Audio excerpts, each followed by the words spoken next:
We begin with an important witness who takes a stand on day 15 of the Lori Vallow murder trial. The sister of the so-called Doomsday Mom, who's accused of murdering her children after moving them from Arizona to Idaho. Fox 10 investigator Justin Lum joins us now with the details and the intense evidence that came with this testimony today. John, Christina, you can imagine the emotionally charged moments as Summer Shiflet took the stand and testified against her own sister, Lori Vallow. And even after Vallow was initially arrested on charges of child abandonment in February of 2020, her kids were still missing, and her sister came to her defense publicly. Here are some sketches from the courtroom today. Summer lives here in Arizona, and she's Lori's younger sister. She told the court how she played an active role in the lives of her niece and nephew.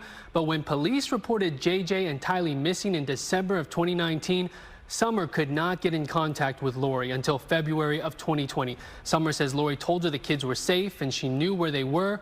But on June 9th of 2020, authorities discovered the remains of JJ and Tylee in the backyard of Chad Daybell, Lori's husband and alleged co-conspirator. Summer told the prosecution how she felt her trust in her sister was broken.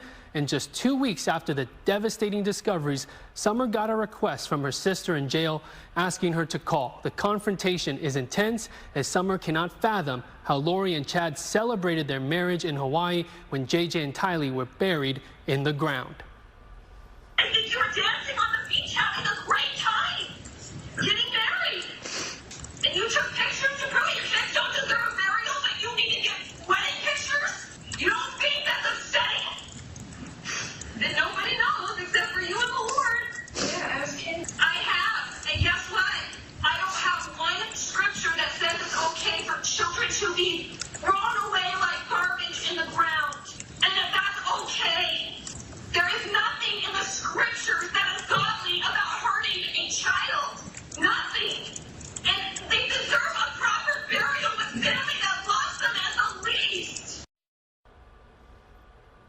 A heartbreaking call. The defense did cross-examine Summer Shiflet, asking if she could ever imagine her sister hurting her own kids. Summer answered no. The defense also asked if she believed Lori changed after meeting Doomsday fiction author Chad Daybell. She says yes. To hear audio from Summer's testimony, head to fox10phoenix.com/Vallow. Live in the studio, Justin Lum, Fox 10 News.